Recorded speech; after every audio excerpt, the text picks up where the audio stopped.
Hello, everybody. Welcome to the DMT Chronicles. This falls under the umbrella of a podcast I have called Psychedelics as Medicine, which falls under the umbrella of another podcast I have called The It's All Good Show. I am your host, Dr. Dream. My guest today is a friend, an online friend, but one of those online friends that whenever we connect and I look at him like I'm looking at him right now, I feel like we've gone back, feel like we've had some other lifetimes where we were very close in person and had some amazing experiences, possibly as Vikings or something like that. I'm not quite sure. But he is, I appreciate him on many, many different levels. I happen to feel that he is brilliant. So good job on setting that one up for me. But it's just the way that he frames things. And he's been a guest on the Psychedelics as Medicine podcast. And the hook title that I gave to it was Cannabis, the Plant Teacher That Could Save Humanity. And he certainly had a different and very fresh perspective on cannabis that I was really happy with, and it made it perfect for the Psychedelics as Medicine podcast. When I said that I was doing the DMT Chronicles, he stepped up right away and said, I want to be part of this, and I was thrilled. And so I'm going to carry on that thrill and introduce Guy Crittenden. He is going to tell you whatever you need to know about him, and then we're going to dive into the stuff. Guy, welcome to the DMT Chronicles. Thank you very much for that very kind introduction. I appreciate it. I've been ruminating about where to go with this discussion, and I'll do a kind of 30-second bio sketch and then get right into the material. What I want to do is not just make this a straight up trip report about my DMT experiences. I'd like to create a bit of context, if that's okay, and frame this in terms of, well, sort of my concept of what reality is. But I will definitely report some of my DMT experiences. I would appreciate your help in keeping me on track, at least in this regard. I want to absolutely get into one experience of DMT as delivered through ayahuasca. I want to talk a bit about NN-DMT, and but I really want to focus on an experience that I had with 5-MeO-DMT in the organic toad format, which is a little harder to get these days. But so that and I guess if there's a theme to what I want to talk about, I really want to focus. I mean, there's so much we could say about this medicine. I want to tie it in with concepts of ultimate reality. And anyone who knows me knows that I walk a combination of two paths that don't always go together. One of those paths is the Tao, or what we could call Eastern Buddhism, Advaita Vedanta, Zen philosophy that has informed a lot of my journey. And then over the past 10 years or so, Amazonian plant shamanism and other forms of psychedelics. So just for anyone who's not familiar with me, I'm from Toronto, Canada. I grew up in a newspaper family. I did an English degree. In my 20s, I traveled a lot and took filmmaking courses and was a visual artist for a long time. If you'd met me in my 20s, I would be talking all the time about painting and art and exhibiting and all of that kind of thing. And then my life took a very different course. Around age 30, I went into more of the corporate world, editing a couple of environmental trade magazines, business publications, which I did for 25 years. And then uh, after 25 years, I wanted to celebrate 25 years being in the environmental services industry with a trip to the Peruvian Amazon, which is the Mecca for environmentalists. And while I was there, I had the opportunity to add on a side visit to and spend a few days at a retreat center outside of Iquitos, where I drank ayahuasca 3 times. And my life completely changed at that point. Of course it did. And within a year, I was out of the corporate world and on on very much a Timothy Leary kind of path, and or a Terence McKenna type of reality, and I've never really looked back. And anyway, so I'm very excited that you're delving directly into the DMT type experience. So, let me tell you just a little bit about how I came to DMT, originally through ayahuasca, which is a delivery mechanism for dimethyltryptamine, or DMT. What I like about ayahuasca is it spreads the experience out over 5 or 6 hours, which has advantages. In the pure smoked or vaporized format, we have both NN-DMT and we have the 5-MeO DMT, which are very different. But what those have in common is they're very quick trips, 10 or 15 minutes. It varies depending on whether you combine it with an MEO inhibitor. Um, so we'll go back to that trip that I took to Peru. I wrote a book about my experiences in Peru that year. That was over New Year's Eve 2013, 2014, and the year that followed. And it was called The Year of Drinking Magic, 12 Ceremonies with the Vine of Souls, because I drank ayahuasca 12 times that year. And you can still find that book on Amazon or different order it in bookstores. So there's my shameless plug for my book. But I think people would find it interesting. One of the stories I tell about there is it was either the first or second ceremony. I think it was the first.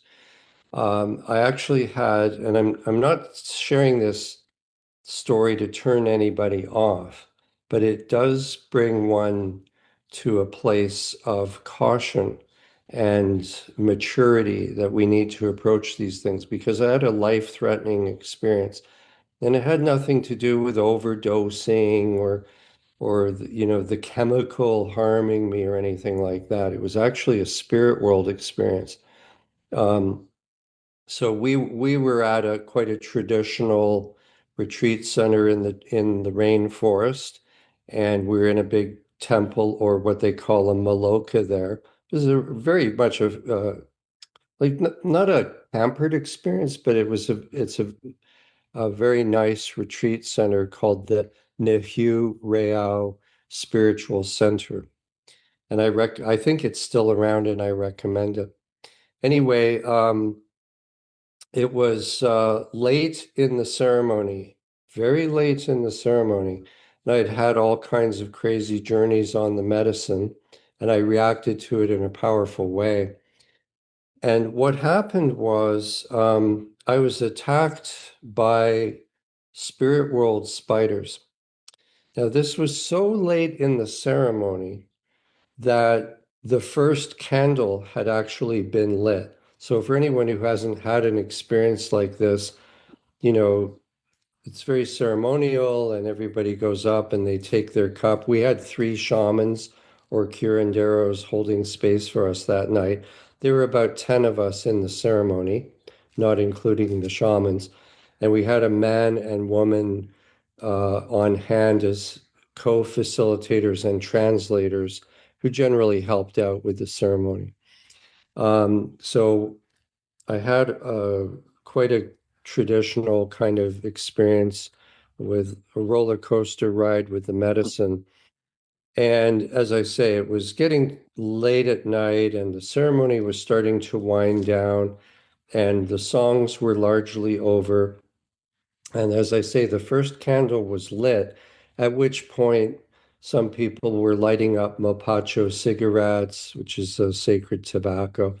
And, you know, people hadn't really come out of their experience yet, but that lighting of the candle and I mean, when you're on ayahuasca, candlelight is very harsh to look at. Your eyes become very sensitive, which is one of the reasons we do this medicine in the dark. So they lit the first candle, but the ceremony wasn't over, but it was in like, the ninth inning. And at just that time, uh, all these very large, and I'm an arachnophobe on top of it, these large black widow type spiders appeared.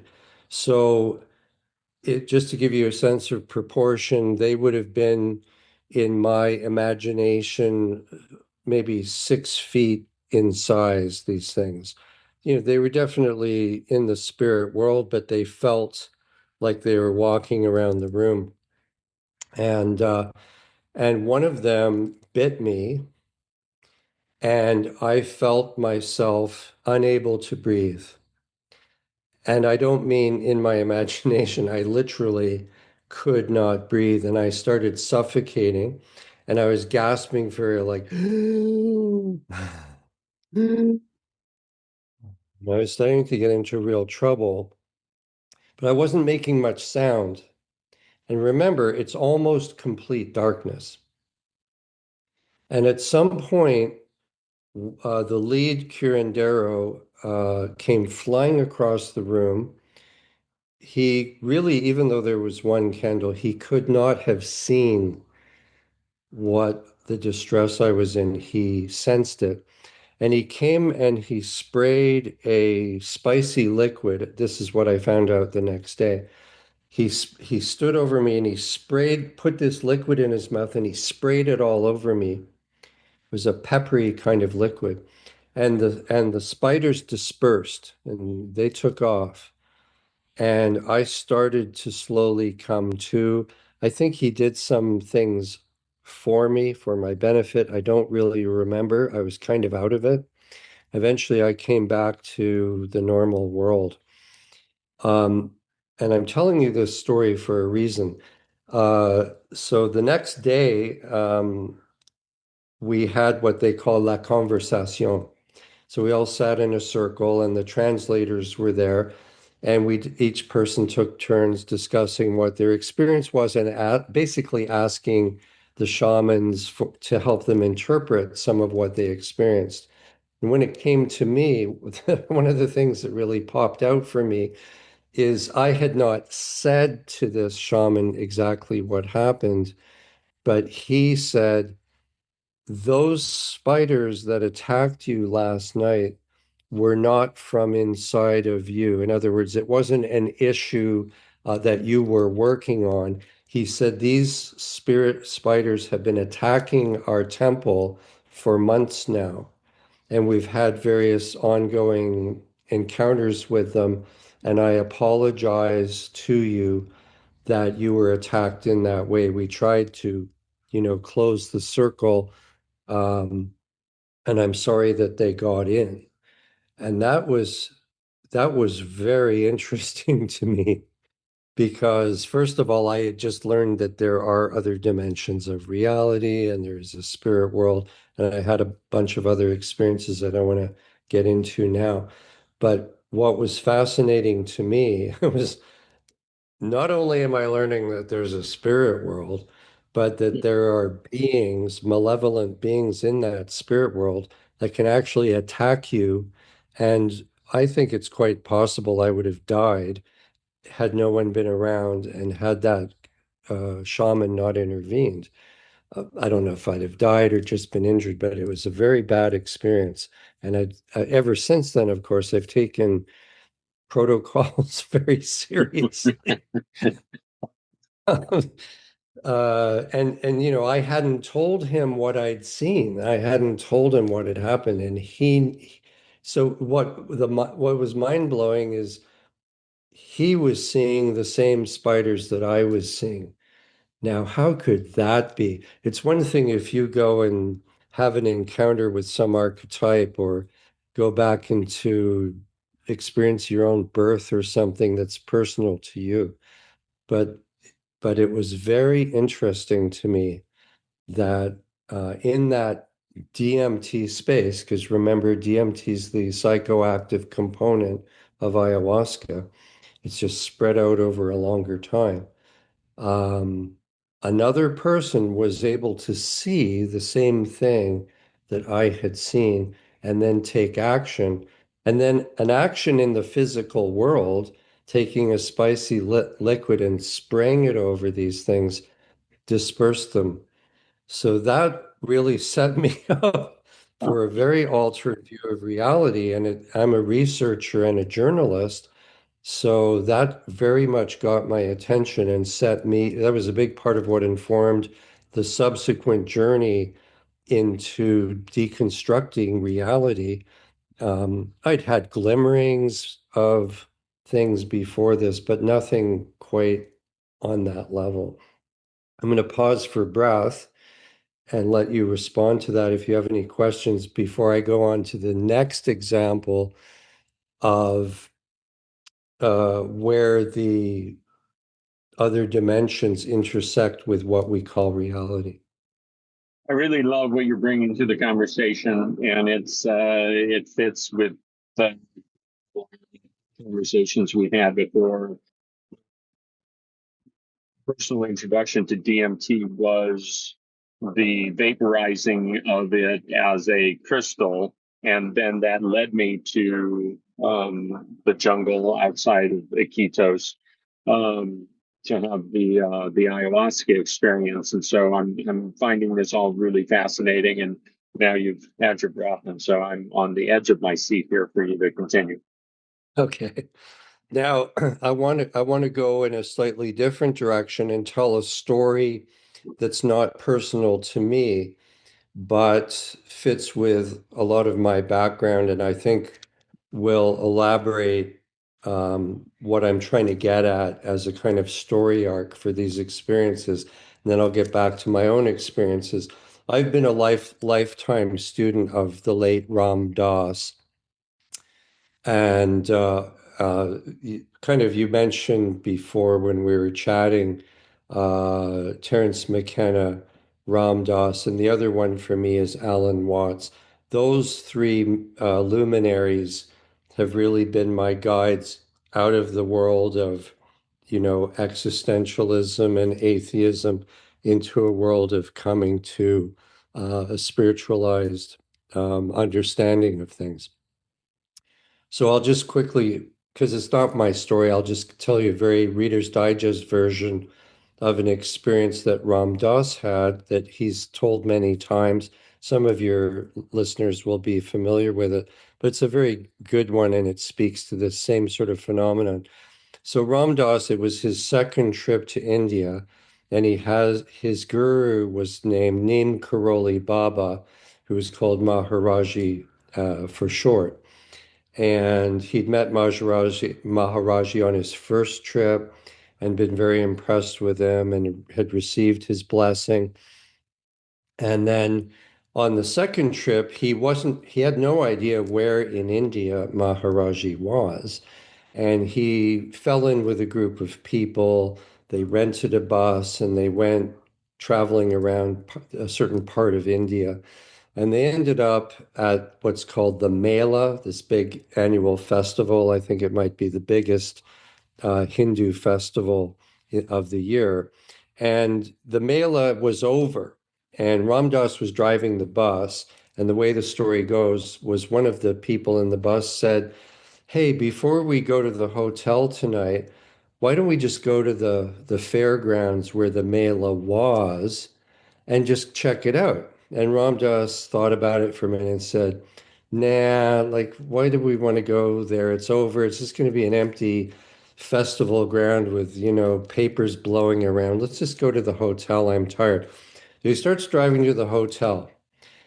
And then he just has this feeling like, why do I have to be such a hard ass all the time? The guy wants, we're in India. The guy wants to go to see the Mela. It's not that late. All right. So he turns the bus around. He goes to the Mela. And sure enough, it's empty. It's all over. There's nothing going on. And he sees this temple sort of thing in the distance, some sort of building. And he feels called to drive over there. So he drives over there. And what does he see but his guru, Maharaji, standing there? And Maharaji waves to him, like, follow me, and gets in a car with someone else who's the driver and beckons Ram Dass to follow him in this, Volkswagen bus that he's driving. So they end up going down these winding little streets in this Indian city, and they end up at somebody's house, a small house.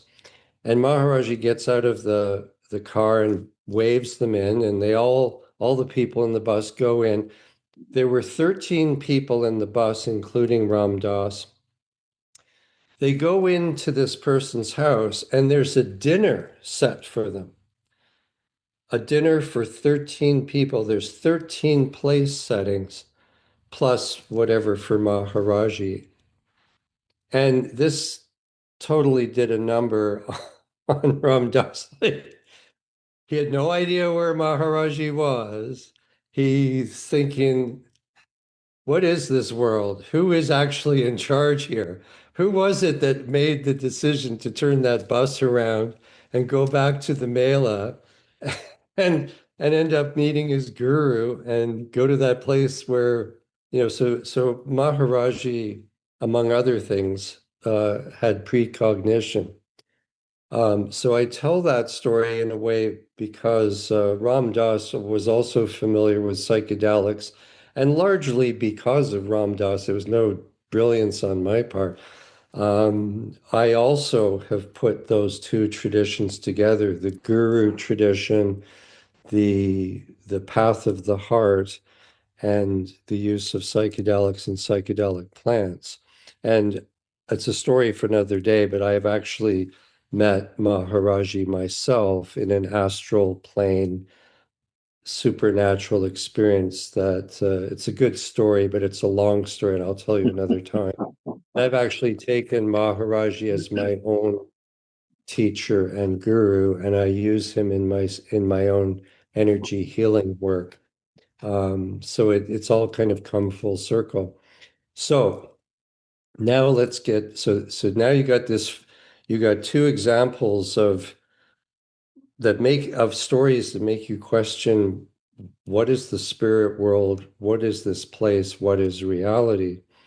And I think you can tell already I'm pointing in these stories to the idea that the listeners should contemplate working with these substances in a very serious way if they're called to investigate for themselves what we call reality. So my experience with NN-DMT, it was a few years ago that since I've done it, but the first time I did it was extremely powerful, and it was quite typical of what people experience. I just mention it because I want to cover the NN versus the 5-MeO. So in the NN-DMT, I worked with a practitioner who has since become a close friend of mine. She now lives or is moving to Sault Ste. Marie, but at the time we both lived in Toronto. And she was one of the top DMT practitioners in the city. And she used to conduct these services or ceremonies, as she called them, out of her apartment. So I arrived. She served me I'm not sure. I forget what it was. It might have been that substance. I don't know why I can never remember it. The MAO inhibitor.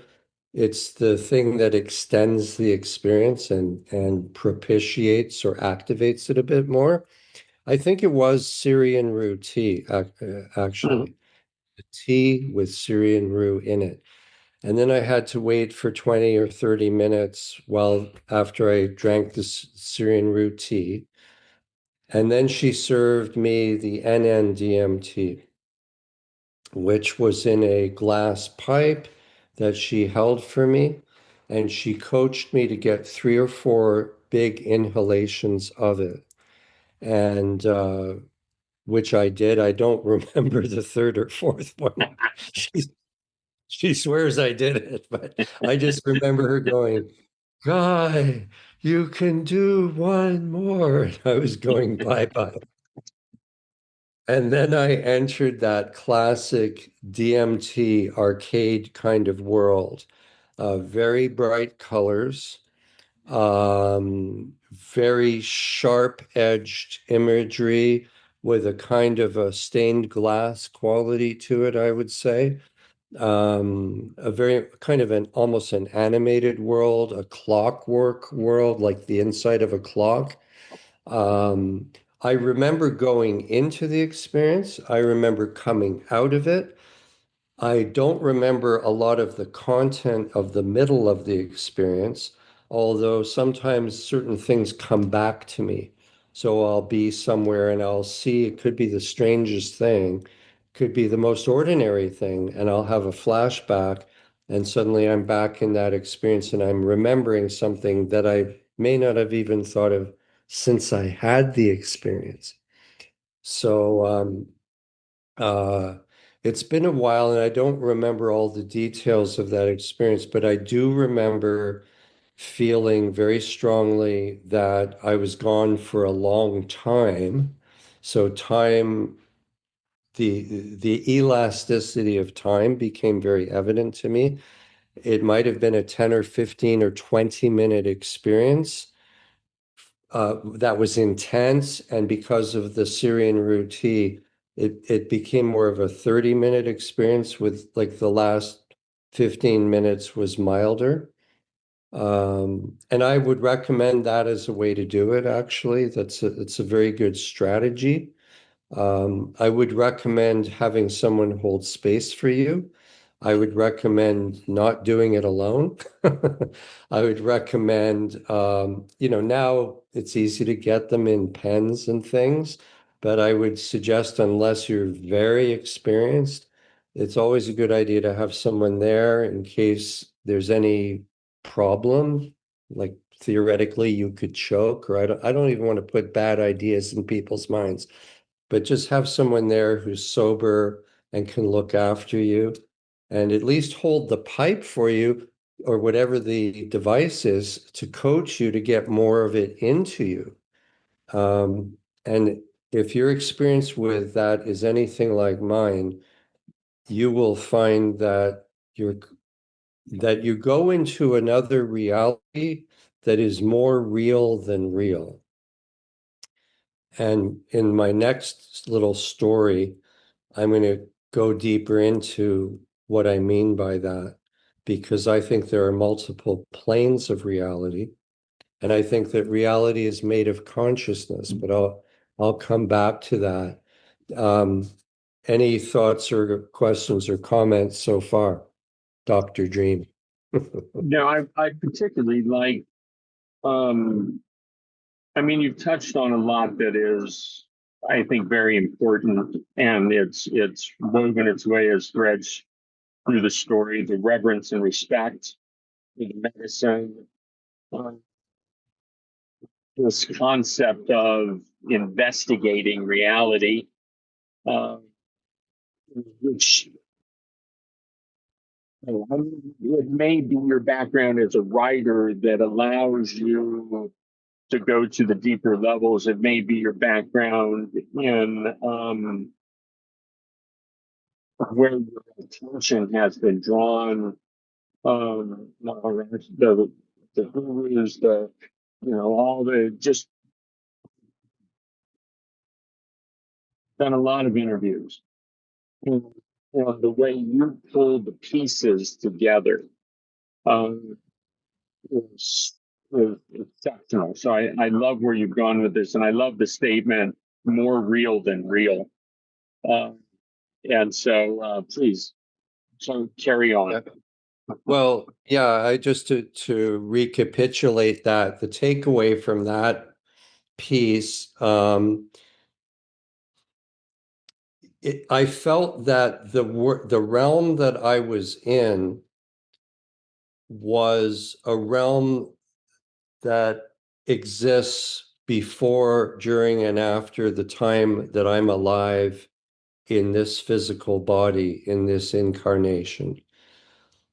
One of the strongest takeaways I had from that experience was not like, oh, that was crazy, man, and oh, the colors and it was wild. Oh, what a crazy drug trip. That was not at all my feeling. I mean, yes, there was that level to it. I'm not saying I was special in any way, but I really did feel that my conscious awareness had gone to a place that is always there behind this reality. So, fast forward a while, another fellow came into town who had it, who I ended up becoming friends with all these people. I don't see them often, but I see them often enough, usually a couple of times a year, somehow, some way. So, this one gentleman was from Montreal. And he came into town, and I think it was my friend who served me the NN-DMT said, you really should go and see this guy and experience what he does. He's also a breath coach. And interestingly enough, years later, I'm a breath coach, and so is my wife. And we do all these things ourselves, shamanic energy healing, breath work, and ecstatic dances and everything. But at that time, this was all very new to me. So anyway, the gentleman came to town and I booked my time. And it's pretty funny. It was like something out of a Philip K. Dick novel. He'd rented an apartment off of somebody that I think was on Queen Street in downtown Toronto. I think it was an apartment above a store. And this place was really bare bones, very underdecorated. It was like a bed and a couple of pieces of stick furniture, and it was very Spartan. Um, I don't know. There was something, and it felt like I say, like a Philip K. Dick novel or something. Just it looked like the kind of apartment that a detective would live in a crime story. I don't know why, but anyway, it was quite different than what was about to happen to me. So what this guy did is he used one of those, you remember those beakers, those glass beakers from science class in high school, sort of slightly pyramidal shaped, but round and glass. So he had one of those, and it had a big black rubber stopper in the top, completely plugging it. And there was a hole in the center of the black rubber plug. And in that, there was a glass pipe that was fairly long, very thin, maybe a 16th of an inch thick or something like that. No, I'm sorry. Yeah, I think it was glass, and then that was connected to a long, thin rubber tube, like transparent rubber tube. Okay, very hospital-like. And he explained to me afterwards why he did it that way. Um, what he did is he put the flakes. Now, this is organic toad. I'll get into that in a moment. At that time, you could choose between organic at 5-MeO or synthetic. And nowadays it's very hard to get the organic, and a lot of people use the synthetic. And I want to reiterate the point that there's nothing wrong with the synthetic 5-MeO DMT. It is not second class at all. And I actually am somewhat in favor of it because the harvesting of the DMT from the Sonoran desert toads, which are in northern Mexico, is very hard on the animals. And it's a rare species. And there's a whole bunch of reasons why, you know, don't go out of your way to get the organic thing. It's not better and it stresses the animals. But anyway, I just happened to be what was on offer that day. And just as an aside, 5-MeO DMT toad medicine is sometimes called licking the toad. I don't know how that got started, but you don't lick the toad. Nothing. And it's the secretions of this toad, which I believe are poisonous, um, that contain the DMT. And what he did was he had these dried flakes. They looked like little pieces of rubber cement. And he held a lighter under at the bottom of the beaker that heated these little flakes of dried secretion, which then turned it into a vapor. And then the vapor started to fog up and cloud the inside of this glass beaker. And then he held it for me while I took the end of this long rubber, very thin hose and inhaled, and it was hard to suck it in. Like it took a long time to get the content of that beaker into my lungs. Now, as an aside, he later said that's part of his strategy. He wants you to, that's a nice way to dose it gradually. He didn't want me to take it all in at once. So I don't know. That was his technique and it worked very well for me. And once again, swears up and down I had 4 inhalations. I only remember the first two. And as with the other practitioner, I remember, Guy, you can do it. You can get another lungful. So, so I took this in, and this was totally different from NN-DMT. And I don't know how typical this is of other people, but I've heard this happens to others. What happened was the what we would properly call the ego completely vanished.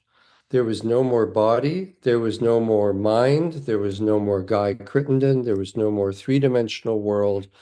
There was simply the white light that Buddhist monks talk about as the highest state in their meditations.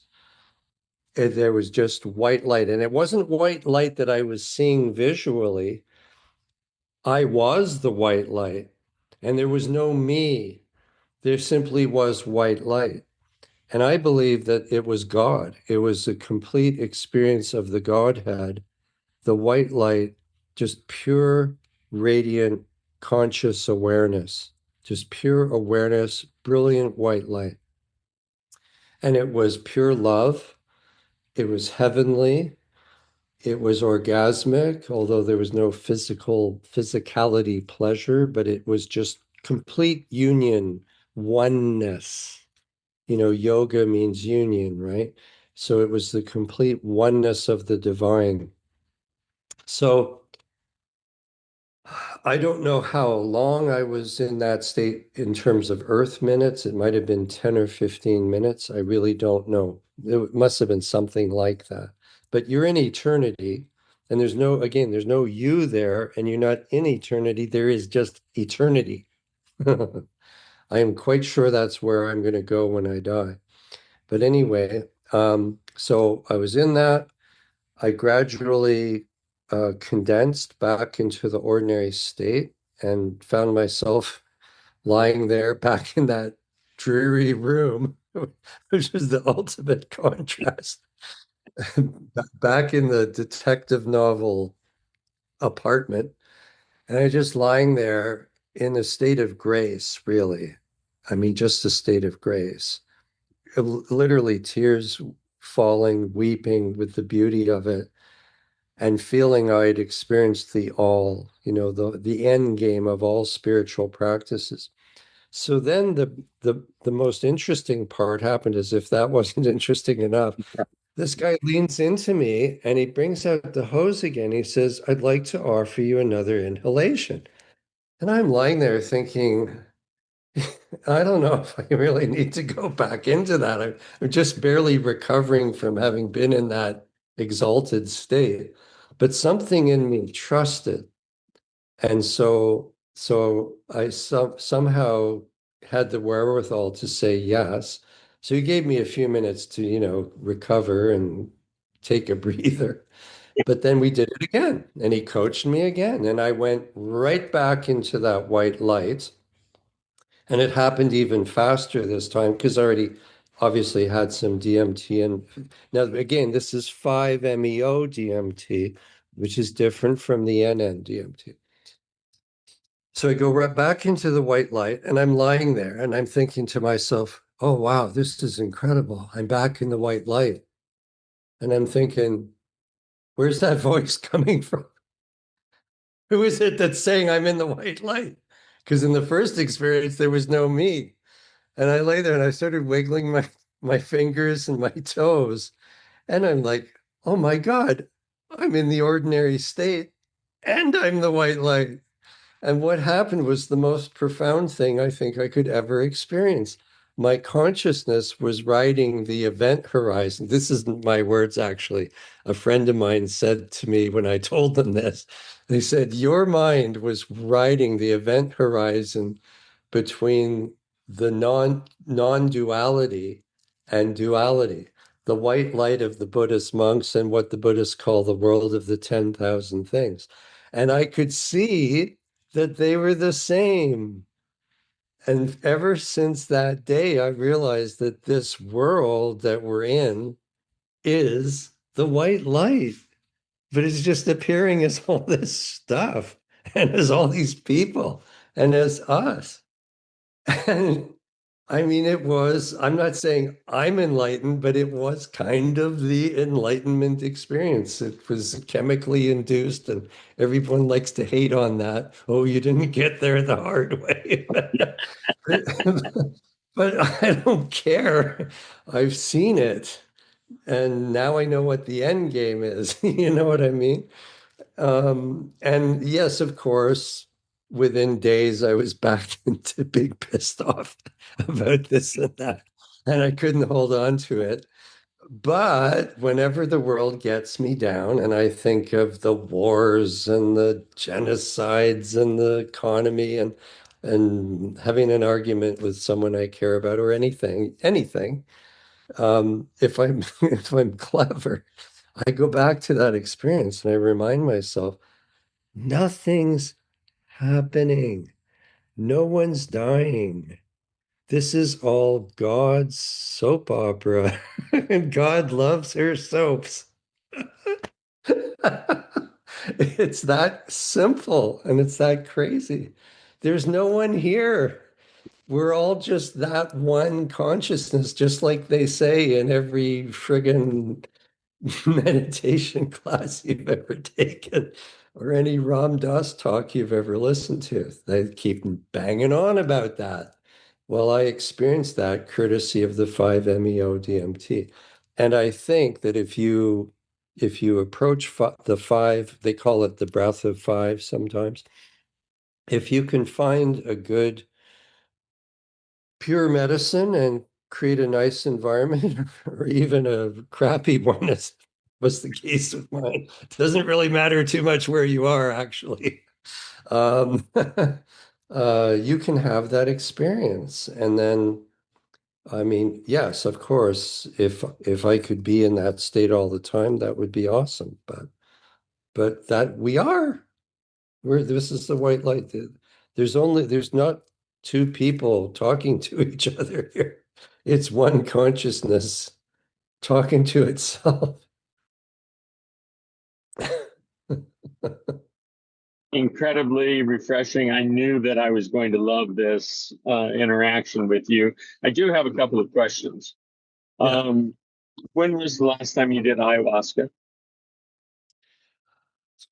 that's a good question. It's actually been a while now. It's been a couple of years. Any desire to do it again? Oh, most definitely.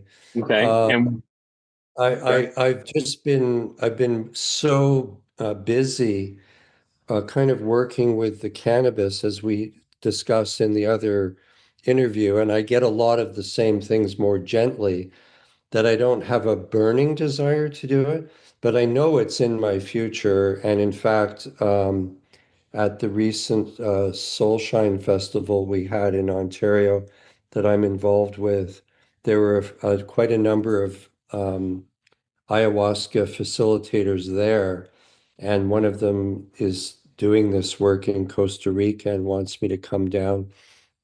So I will be doing it for sure. Yeah. Excellent. Now, the NN-DMT, was that your only experience? Yes, that's one that I've only done the one time. I've done the five a number of times. Had much the same experience. I've never had one that was as strong and as pure, because I think it was a matter that the medicine was very good and the facilitator was very good. I don't think it has anything to do with it not being the organic toad, so don't get hung up on that. Just for those who are really into the like being wine connoisseurs, uh, the way I would describe the difference between the organic toad and the synthetic 5-MeO is the the smoke of the organic toad is kind of like a more like a milkshake. It has a thickness to it, which I quite like, and it does feel a little more organic in that sense. But the experience is exactly the same. So don't get hung up on that is my advice. I love it. I really, this was fabulous you have a special talent in your storytelling. And I appreciate it being brought to this subject for the DMT Chronicles. Before we end this conversation, Guy, is there anything else you'd like to interject or leave us with, or anything you didn't get to say? Yeah, I think I'd like to close on something that just kind of popped into my head, which I think is important.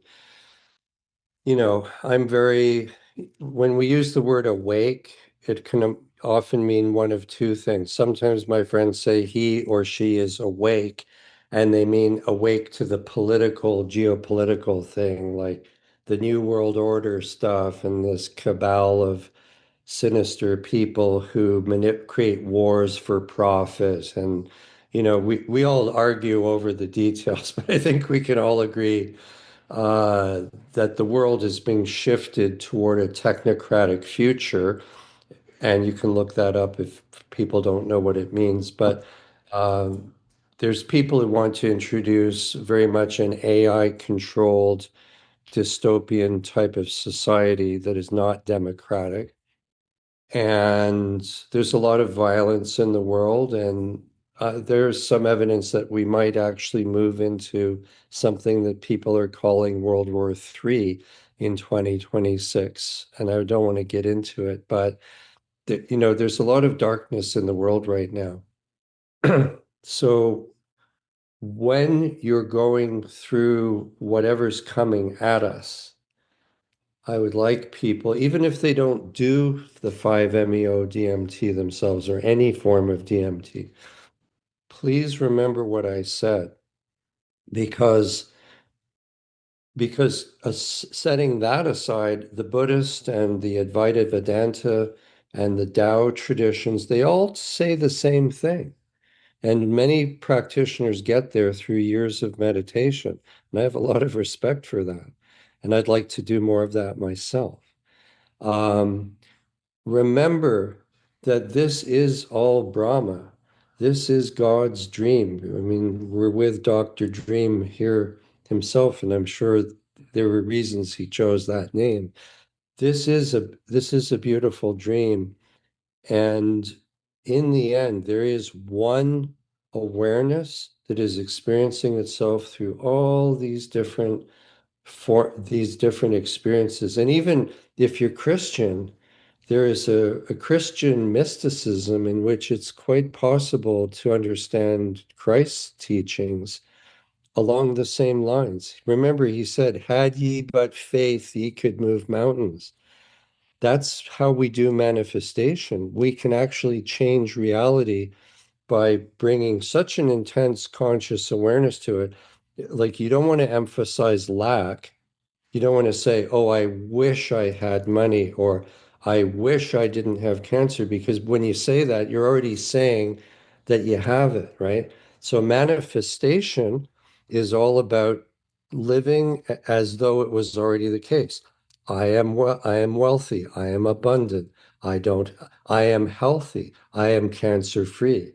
That's you can actually, because it's a dream, set aside the esoteric side of it. You can actually manifest and change your reality because it's made of consciousness. So the ego hears this story that I've shared today as bad news. What do you mean I'm not real? It always sees it negatively. But this is the best news any of us have ever heard. We can actually manifest a better world. And at the end of the day, though, no matter what happens, remember, nothing is actually happening. This is a dream, and all we can do is make it a better dream. And that's what I try to do in helping people and being of service and helping alleviating suffering. And I'm anything but a saint, but we can just make it a better dream. And that is what I want to leave people with. I appreciate you taking it to that place. I find myself often saying, I did not come here to be crushed by this reality. I came here to usher in the golden age and continue to play my role regardless of persistent the realities may be in each moment. And I certainly appreciate that about you. I look forward to a couple of things. I look forward to you coming back on Psychedelics as Medicine, possibly with Vanessa, and speaking about Bogansana. This has shown up quite a bit for me since you and I last connected. And so I would like to have an entire episode just based on that energetic. So I look forward to that. But beyond that, uh, I look forward to being in your presence outside of the presence on this Zoom, giving you a great big hug. And it's so real. I'm tearing up. I'm really honoring you for who you are. It's not mistake, my friend. And it's the God in me honoring the God in you. And you're very eloquent in how you speak, and it speaks directly to my heart. And I'm sure that it will have a great impact and on others, and that's why I do what I do. And thank you for stepping up now a second time in support of all that I'm doing out there. And I appreciate you, and I love you, and thank you for being a guest on the DMT Chronicles. Thank you. Thank you for the opportunity. And I feel the same way. And I very much look forward to meeting you. Maybe next summer we'll make it happen. We'll get together and we'll have a conversation like this, maybe face to face in the same room. Wouldn't that be cool? That'd be amazing. Thank All you right. very much. Take care, my friend. Thank you. We'll see you soon.